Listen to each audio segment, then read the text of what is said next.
like Daniel Snyder is going to make a lot of money from this no matter what. This is going to be a proper rebrand, whatever the name ends up being, which means new jerseys, which means new hats, new merchandise in general.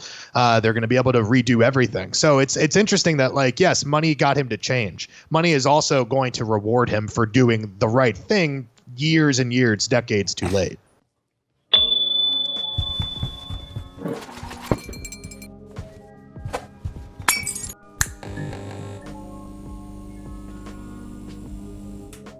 And I'm happy to say, after decades of hard work as an insensitive racial stereotype, this severed Native American head can finally be put to rest. Redskins are finally, they say, retiring the name and image of the Washington Redskins. Something that your boy here, Dan Snyder, the team owner, said that he would never, ever do. Why? Because it's too hard to change that name. We've invested years and years into this old racist shit right here. How dare you? You're a racist for telling us to change it. It's funny how it's so hard to do, but becomes real easy when people start taking that money away. You know, when you had big companies come in like FedEx, and there was another one, right? Who else was it? Nike and PepsiCo. Yeah. Yeah, they came in and said, all right, you know, you ain't gonna our thing up. All these people, these blacks out here losing their minds, and all these people out here protesting in the streets. It's not racism; just don't make the same money that it used to. In fact, it can hurt the brand a little bit. So we're gonna have to pull out, sir, until you get your shit together. And when you do that, you come and talk to us about that. But it looks like things are finally changing again after years and years and years and years and decades of begging them, please, please, please, please. It's not going to. Other teams have done it. Other teams have done it with ease. It's not that hard for you. You're just being stubborn. You don't want to do it. That's the bottom line. But now it's happening. Thoughts on this, my man? The thoughts is that it's an amazing day that I legitimately never thought I was going to see up until 2 weeks ago when we first talked about it on the show. So I'm going to ask you guys a question. How would you feel about going to see the Alabama Darkies? How about, don't like that? How about the Boston Beaners? Can I throw one in there? How about the San Antonio Spicks? Is that okay? Oh, that's even better, man. I don't want to go that hard because, I'm not a brown person. But since I can do it. That's why I bailed you out, yeah. That's your team. So, yeah, Hey, well, then let's just go see the Nebraska niggas then. Let's... All right, I like it. All right, I see you. Yeah, let's make it a double feature tonight, man. Let's go. Let's do all that. You getting upset? These jokes ain't funny. Why y'all doing this? You're doing this so callously. Well, if you get mad at these jokes, how many of you still plan to go see the Washington Redskins? How many people out there consider that to be your favorite team? Dan Snyder is the James Dolan of the NFL, meaning he is the most ineffectual and he's honestly just the worst owner in the entire league. He constantly undercuts the value of his own team, and he's a kamikaze owner. That's the only way that I can describe it. So, like, what I'm saying is if he had won like 4 or 5 Super Bowls, there would be a contingent of people who were like really going to bat, but like, well, the Redskins, you know what I mean?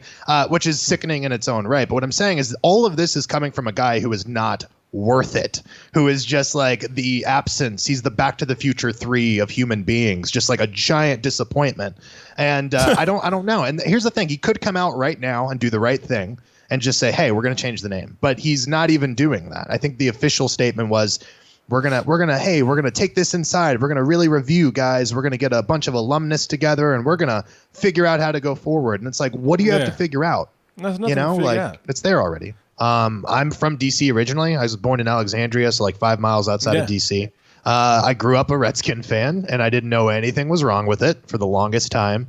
And there certainly is like this pride that we have as a franchise. It's completely unearned. We haven't done anything in 30 years. But there is this like real groundswell of pride for it, to the point where I never thought this would happen. And then because of this perfect storm of pandemic and George Floyd and the Black Lives Matter movement, we're seeing actual change on so many different levels. And what I said was so encouraging about this is that it's not just efficacy for black people, which is great that they're having their moment, but it's also bleeding in to Native Americans and their portrayals. So this was a huge deal, man. They came out this morning and they officially said that this is it. We're retiring this officially. They didn't name a replacement, however, because apparently it's a trademark issue. It's going to be settled in the next 2 weeks to a month. But just I think the monumental moment, and that we need to stop and applaud for half a second, is that a racial slur and a caricature depiction of a Native American is no longer going to be represented in the nation's capital, which I think is a huge win, man. You know, people talk about how they're working so hard and how they're trying to get by, but it's funny how everybody's acting like, you know, these people who talk about it so hard to get by today, but everybody's acting like a spoiled, entitled brat. You know, we just don't like change, is what it is. Something changes and somebody out there, I don't know, maybe we all have autism or something. I don't know, because one thing changes and we lose our minds, and all of a sudden people, grown ass people, kicking, screaming on the floor, kicking and crying, yelling, change everything. And it's like, well, you know what? I'm not saying that we change everything, but everything is worth a look. You want to change everything? Yeah. If it needs to be changed, yeah.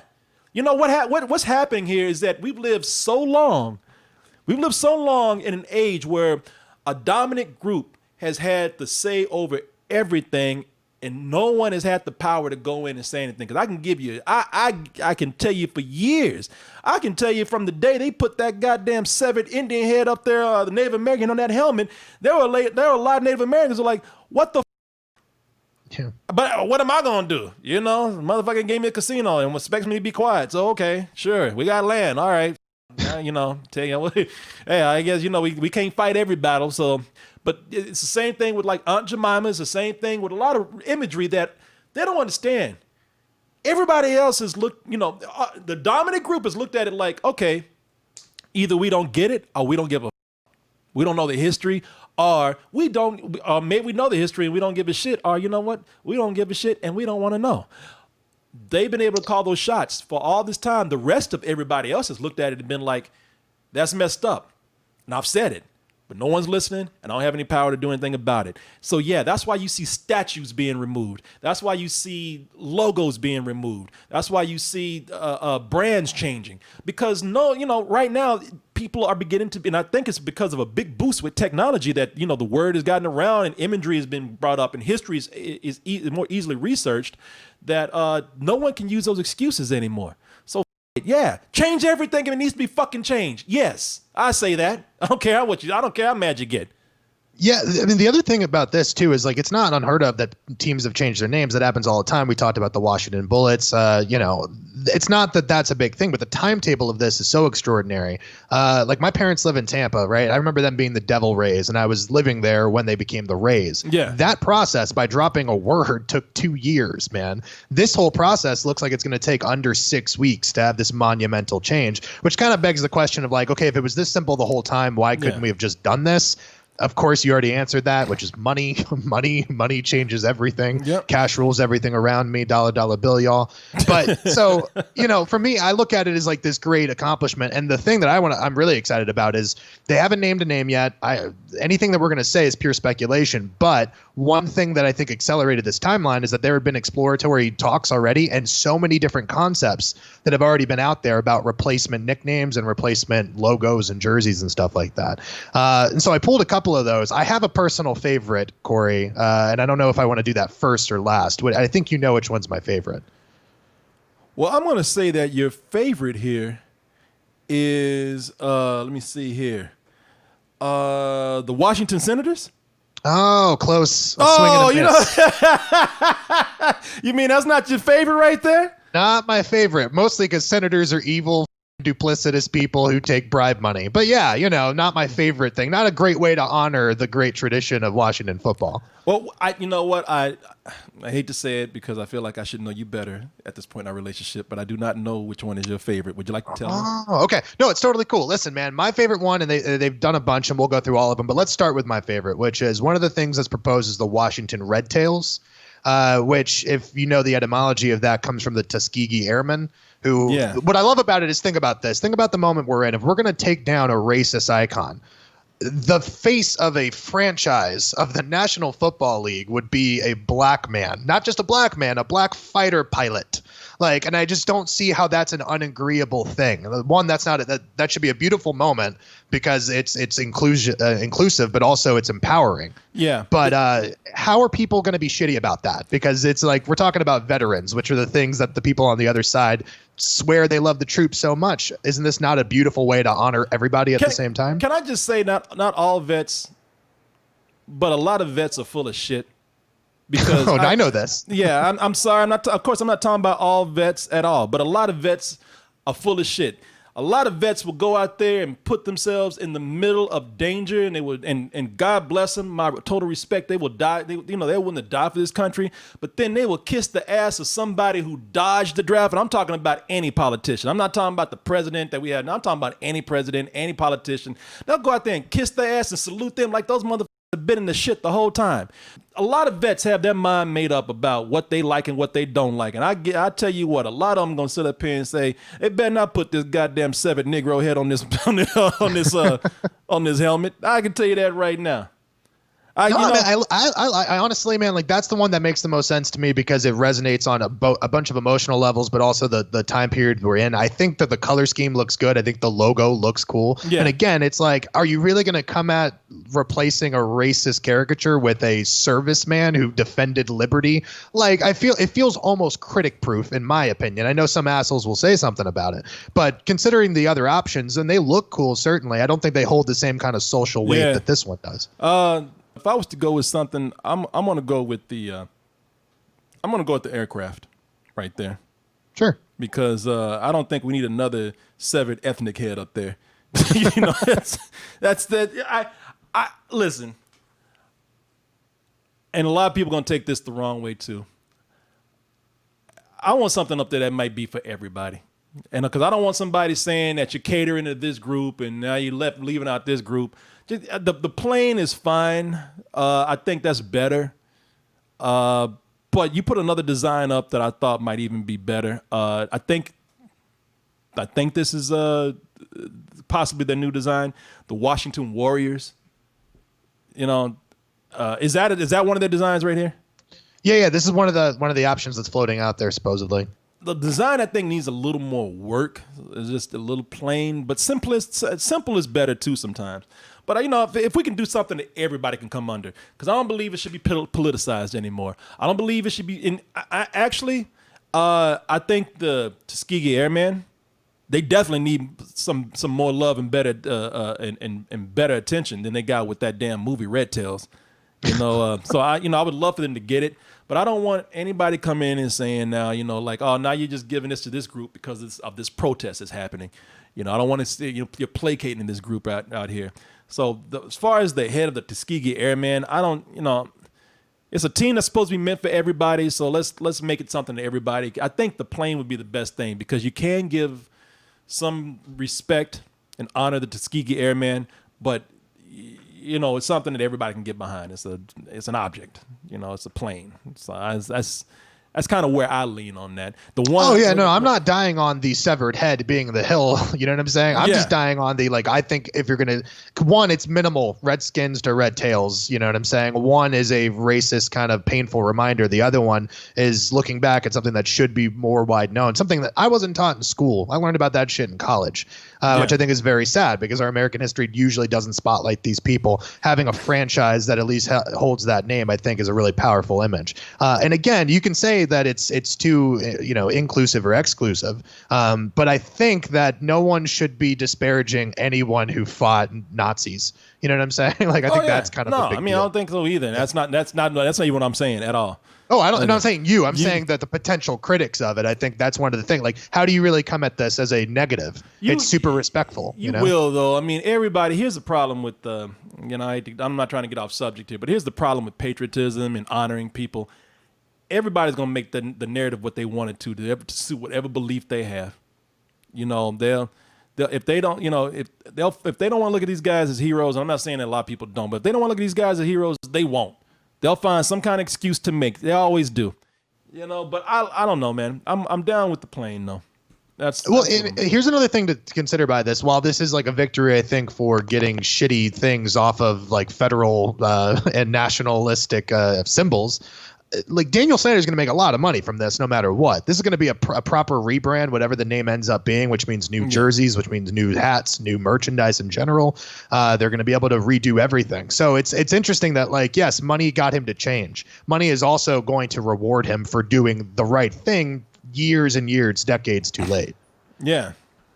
No, which is why I don't know why he wouldn't want to do it anyway. They're going to lose money, but as soon as they change it, they're going to make a lot more money, man. A lot of people going to, when you rebrand and you market it right, a lot of people are ready to jump on it just because it's getting a lot of news, which this is. This is getting a lot of news right now, man. From changing this right now, this guy's getting so much marketing. Probably not in the not in the best way because it took them so long. But overall, it is a positive move, and it's getting them tons of marketing right now. Probably more marketing they've had in a long time in this way. We will be retiring the Redskins name and logo upon completion of this review, and inspire our sponsors, fans, and community for the next one. Shut the up and just make your money. It's just, you ain't proud of shit. You ain't worried about helping the communities or anything because you didn't worry about it for the last 20-something years. So off with all that sensitive talk right there. Just make your money, man. And right there, they just got a commercial. That was a big commercial for this whole brand change right here. Call them the Washington cherry trees or some shit. I don't I don't know, man.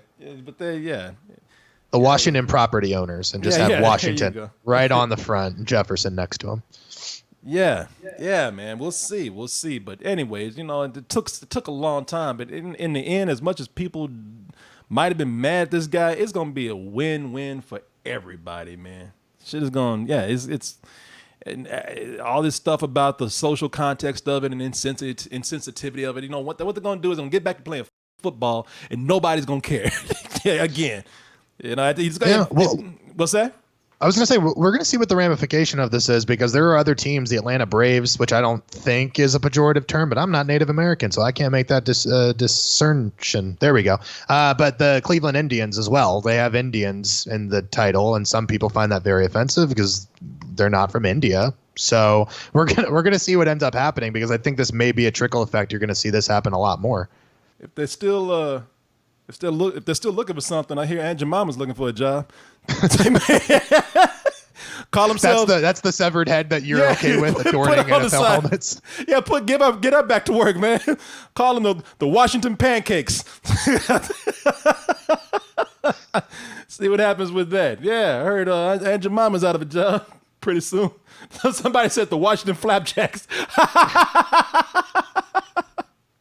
What the was this, man? I gotta ask you before we move on. What you gave me something? What the hell was this? You gave me this picture of these people looking like pigs. What the hell was that? God. Okay, well, because one of the other titles was the Washington Warhogs, and so there's this thing called the Hogettes. They actually stopped like 5 years ago, but for 35 years they were at every single Washington Redskins home game, and they were all cross-dressing and wore pig noses. And I'm like, all right, Warhogs sort of makes sense, I guess. Yeah, please stop.